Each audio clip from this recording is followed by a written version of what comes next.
Stardate 1812.6. Alright, it's been 4 days since I left Ashland, which was the town after Etna, which was the town I was about to arrive at the last time I did a journal entry. So I'm about to get to Crater Lake, which is about 5.5 miles ahead, Crater Lake Village. And I'm sort of racing a bit because the diner or the restaurant there closes at 9, and I think I'll get there sometime, hopefully around 8, but I gotta keep moving. Alright, so since last time, a bunch of stuff happened. I'm just gonna start talking about my knee first because that's the sort of big news. So when I was in Ashland, I tried to solve my knee injury problem, or at least throw a bunch of different solutions at it. And after 4 days of hiking 25 miles or more, I have zero pain in my left knee, which is wonderful and also pretty strange at the same time. I'm not trying to overdo it, and I'm not yet declaring victory because it's only been 4 days and the hiking's been pretty easy. But let me go through all the different things that I and my relatives threw at my knee problem to try to get it solved. So I think there's 8 of them. So the first one is I stayed in Ashland for 2 whole days doing nothing. So a 00 plus a Nero. So the first day I got there, I got in midday and just kind of wandered around town a little bit. So rest is number 1. Number 2 is I went to the post office, and it took a little doing, but I got them to dig up my new pair of shoes in the back, which they thought didn't exist, but I knew it was there, and it was. So this is a big deal because I hiked 700 miles in the desert on a pair of shoes called Lone Peaks, and then switched to a different model of shoe called the TMP. And about 150 miles after that switch, that's when the knee problem developed. So maybe just a coincidence, but I switched back to the Lone Peak model at the post office. So rest and switched my shoes. The next thing was to see a physical therapist, and the office was really conveniently located right next to the post office. And there was a nice guy there who my Uncle Dave knew, actually. Dave came in and talked to him for a bit, and he kind of looked it over, did a pretty good thorough examination, and told me that he didn't think it was a meniscus tear, which is what the doctor at the walk-in clinic in Chester originally thought. He said if I'd been able to walk on it that long, there's very little likelihood that it was meniscus tear. He said instead that I had a problem with my IT band being too tight, and it was pulling my knee out of alignment, and that's why I had sore knees. And I think I've actually been diagnosed with this particular thing before. So he gave me some exercises to do that target the muscles connected to the IT band, because the IT band is really hard to stretch, and I've been doing those. So that's 3: new shoes, rest, IT band. The fourth thing was I saw another physical therapist whose name is Lori Reed at my uncle and my aunt and uncle's house, and she's definitely working underneath the umbrella of alternative medicine, in my opinion, but she was really good, and it was a different kind of PT. She was more focused on finding pressure points, I believe. This is how I'm interpreting it.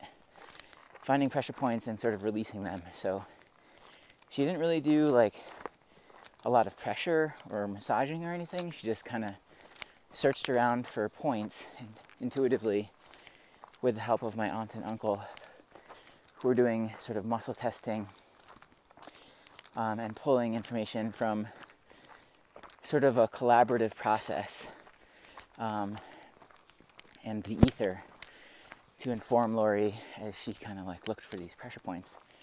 Super interesting process, and I thought very constructive. She definitely found a couple spots like on the back side of my knee that I didn't know were like so in distress, and like they were super painful when she found them. So that was good. So that's number 4. So alternative PT, normal PT, shoes, and rest. The next one is the fact that Oregon is just a really easy state to walk across. The hills aren't super steep. The trails are graded nicely. And my knee hasn't really been challenged yet. So there's that. So that's 5. Number 6 is the first PT looked at my knee brace and said, "This is crap. Neoprene is like terrible. Why don't you get a brace across the street?" So there's this place called, or this company called BioSkin in Ashland that actually makes these braces, knee braces, and it's really great. It's like a little tighter than my last one, and it's got these 2 kind of plastic rods that run up the side, each side of the brace, that stabilize it a lot. And also it's funny, kind of, it slid around a bit at first, but as soon as I start sweating, it like locks in place on my leg, almost like bonds to my leg like glue. So I learned that if I just put a little water on my leg in the morning and then slide it on, it sort of bonds it in place. So there was that. I think that was 6. And I know there's more. The exercises, 2 PT. Oh, and I got a very thorough massage from, again, at Jody, my aunt and uncle's house,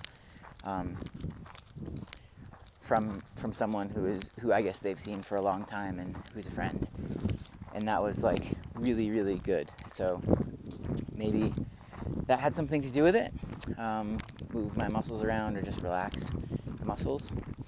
The other thing was, because I was in Ashland for a full 3 days, the blisters on my feet all had time to heal.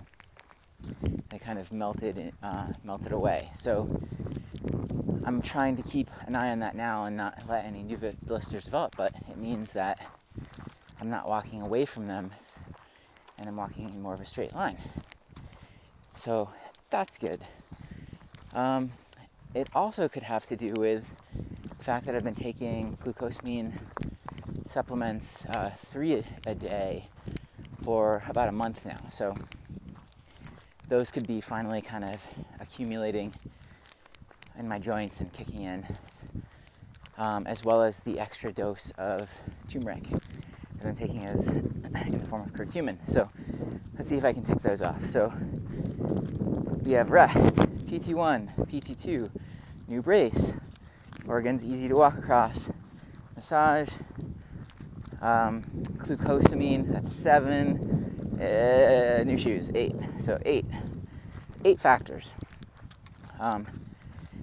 So who knows what combination of those various things have actually solved this problem, at least temporarily, or if it was just a single one of those things that solved the problem. Maybe this new brace, maybe the glucosamine, maybe the new shoes, maybe Jody and Dave's technique. It was really interesting what they were doing. It's sort of like peer coding for witchcraft, if that makes any sense. That probably will only make sense to Byron. So, and speaking of Byron, my brother did the best trail magic I've got so far, which was he was sort of telling me places to go in town. And he's like, "Oh, there's this one restaurant that's pretty good. You should go there.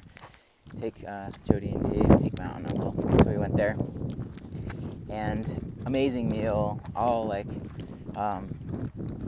garden-grown stuff, family-run business. And at the end, I was sort of arguing with Dave a bit to help pay the bill, And the waitress came out and was like, nope, Byron paid it. So, very devious. He'd sprung a trap, and we'd fell into that just amazing trail magic. And Jody and Dave, I think, were also feeling very, well treated, and were really happy and shocked. So, good job, Byron. Okay, so I'm going to back up a bit and talk about Etna, because that's where I was last time I did a journal entry. And Etna's a small town, super cute, has a little hostel. Not much to report about that town, except there's a place there called Dottie's, which, if you're ever in Etna, is freaking unbelievable. Best like burgers and shakes and salads ever. They're connected to a farm. It's like Dottie's Farm, and then they just have this little kind of burger shack tacked onto the side of it. I also met another hiker there who became part of my trail family over the next couple of weeks. His name is Natty. I think he's probably in his late 60s, retired doctor, MD, family practice doctor. And he sort of alleviated a lot of my worries about my knee. And I talked to him about it a few times, and he seemed to also think that it was just an overuse injury that wouldn't heal without some rest. And yeah, he's just a real interesting dude who is on a flip hike, and a super smart idea. He started in Belden Town, which is a little bit north or south. I think it's south of Sierra City, and then hiked north. So by doing that, he avoided all the snow in the Sierras, caught California at exactly the right time, so it wasn't too hot. Caught Oregon at exactly the right time, not too many mosquitoes, and is going to hit Washington with me when the snow there should be hopefully melting. Then he's going to go back down to Belden Town, hike south through the Sierras with no snow, and have a really nice, cool desert hike. So if anybody's planning to do a PCT hike in the future, I highly recommend that approach rather than hiking from the Mexico border to Canada, which is pretty miserable. There's no real good way to approach it. If you start early, like I did, then you hit the Sierras too soon, and you either wait or you suffer. If you start later, you're just absolutely destroyed by the heat in the desert before you get to the Sierras. And if you do something like try to skip the Sierras and then come back, then you're already doing a skip hike or flip hike, and you might as well just start in the middle. That's my advice. So the other guy that became part of my trail family last couple weeks is this guy named Mr. O, who's 49, and he's a art teacher on sabbatical from Schenectady, or not Schenectady, what's the name of that town? Sacramento. And we talked a lot about a class that he was putting together about bookbinding, sort of like handmade books. So I was talking about the 3 books that I'd put together in the past using, just my computer, digital stuff, and then distributing via Amazon, and was saying like I really liked it, but the one bummer, thing about it was that it didn't have a handmade feel. And he encouraged me just to do short runs of like handmade books. So do exactly what I'd already done, but then create what's called a folio. And there's a way to do that in the program I'm using, which is InDesign. And it's basically just a way to organize the pages so they end up in a bindable form. So page 1, for example, on the other side of page 1 is page like 64. Because that sheet of paper is the sheet of paper that will go behind the other sheets of paper that are to be bound. And he told me, interesting printing techniques, and it sounds like there's some Japanese wood block technique that's super interesting that I might try. And he told me all about how to number them, because you know, if you're doing a limited run, you have to know how many were made and which one you got and all that stuff. But that you can also do artist proofs, so you can put AP instead of a number to cheat. So he's been really fun to hike with, a real character, and he's lost about 60 pounds. So in Ashland, one thing he did was buy all new clothing, because all his clothes were just, you know, like he was just lost in all of his clothes. So that was Mr. O. And out of Etna, I got a ride by a forest ranger who educated me about all the various burns that have happened recently in this area. There's a really bad burn out of Etna, and that was sort of like her forest that had burned the previous year, and she was still really sad about it. Emotions were raw. She was freaking me out a little though, because she said there was going to be lightning that day, and it was the same day the previous year that lightning had started that fire. So she was like, you're going to get lightning today. When it starts coming down, make sure you're not in a burn area, because that's where it strikes most often, and you could get hit. So yeah, she was freaking me out. And I don't know why being in a burn area would necessarily be the worst idea, since everything's already burnt. She also told some stories about running away from out of control wildfires with a bunch of new recruits, and it just sounded absolutely nuts. Like, I should have asked her more questions about how to run away from fires, because I'm still unclear about whether staying on the trail is the best thing to do or not. Like, I imagine that you want to stay on the trail if you can, and only leave the trail if it's absolutely necessary. But I don't know. I'd love to see a whole bunch of different scenarios sort of diagrammed out, so I know what to do, since it happens so often out here. About half the forest I've been walking through since, I don't know, a few hundred miles before the Oregon border has just been burned. It's just toast. And some of the most beautiful sections around Etna were burned. As I got close to Ashland, there was a huge sort of burned area that's probably responsible for some of the smoke those guys got last summer. And now, as I'm approaching Crater Lake, I'm walking through a really bizarre, eerie, huge burn. And it's actually sort of multiple burns. Like, the large trees are all kind of, you know, torched, but then underneath that it looks like there was some growth for a few years, some smaller trees that tried to poke up. And then that was burned. And then underneath that, again, you know, maybe a year or two of growth, a foot or two high trees, and those are burned. So it's kind of like the whole family just got torched, and I wonder what the story is with this stuff. So yeah, I'm about to get to Crater Lake. The real story, I guess, with this last couple weeks is Ashland. And besides the knee solutions, all kinds of good stuff. There's all kinds of good stuff about Ashland. I got to hang out and reminisce with my cousin Helena for a day, and they hosted me. Doug made an amazing spaghetti dinner. Probably the best meal I've had on the trail so far, home cooked meal. Really appreciated that, and got to hang out with their daughter Sophie, who hadn't really hung out with before. She's awesome. Got all kinds of activities going on, and they have a new puppy called Dunkle, who I like to call Dog Uncle, and Lincoln, my other cousin Jesse's 2-year-old son.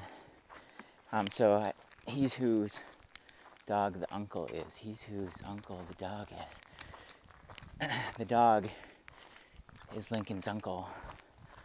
There's a riddle in there somewhere. But it was awesome to see him. We talked about photography for a bit, And I got to hang out with them all again. The night before, I hiked out. We had a nice dinner at Jody's house, nice pizza dinner. So yeah, really good to see all those guys and reconnect. And especially sort of learn about Jody and Dave's muscle testing stuff.